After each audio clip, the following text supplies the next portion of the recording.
Bonjour, bonjour. Alors là, je suis en train de me faire une sauce salade. J'ai voulu changer pour une fois et faire une sauce salade qui contient une carotte, une orange, de la tomate, des feuilles de, je crois que c'est du chou chinois, mais je suis pas sûre, ou des feuilles de bled. C'est de la bled, oui, c'est de la bled. J'ai mis juste deux feuilles de bled parce qu'elles étaient déjà un petit peu jaunies. Je me suis dit, c'est pas la peine de les garder en salade. J'ai mis une pomme, ça doit être une pomme, je sais plus, le gala, ça doit être la gala, voilà, une pomme gala. Alors, on va voir ce que ça donne. Donc, comme vous le savez déjà, j'ai tout passé dans mon petit bol mixeur. Donc, voilà ce que ça donne. J'ai voulu changer un petit peu de couleur. Donc, voilà. Bien sûr, on ne change pas le processus. À part, je vais faire ma vinaigrette avec un peu d'huile d'olive. J'ai envie de changer, de ne pas mettre d'huile d'olive, justement. Je crois que je vais reprendre mes vinaigrettes sans huile d'olive. Donc, je prends mon gros bocal que je viens de nettoyer, qui contenait donc ma vinaigrette de base. Là, je mets donc ma nouvelle base. Donc, c'était couleur carotte. Mais comme j'ai mis deux feuilles de... Hop, hop, hop, voilà. Deux feuilles de bled, du coup, ça a légèrement foncé. Mais c'est vrai que tout à l'heure, ça avait une belle couleur. Une belle couleur carotte. C'était pas mal du tout. Voilà, donc... Oh, j'oubliais. J'ai mis aussi pour entraîner tous les aliments que j'avais pour l'entraîner par le mixeur. Il me restait un reste de kombucha. Alors, c'était un kombucha fruit de la passion et citron.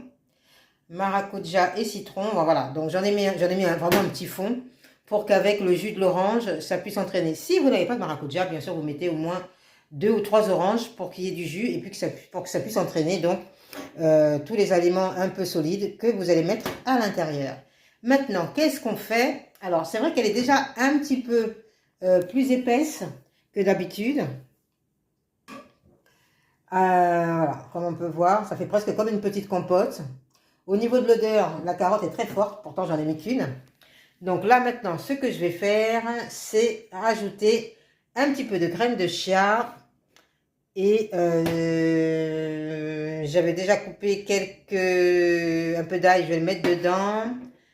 Et puis, ça manquerait bien quand même un petit peu de liquide, mais bon, on va voir après. Voilà, alors, là, ce sont mes graines de chia. Hop, hop, voilà. Alors, je viens d'apprendre il n'y a pas très longtemps que les graines de chia, c'est pas bon à manger tout le temps, paraît-il. Parce que apparemment, c'est très fort en calories, paraît-il. Voilà.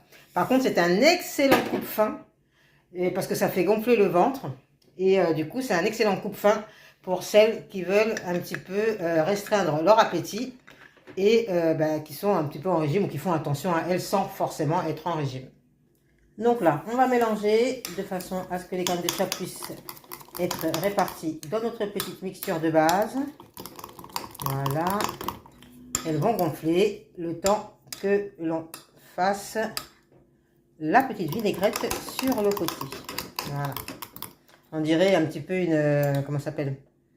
Une compote pour bébé.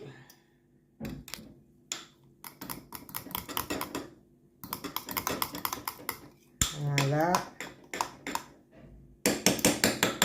On sort la carotte et la pomme. Enfin, ça sent les ingrédients. La carotte, la pomme et la tomate. Voilà ce que ça donne. On va laisser gonfler.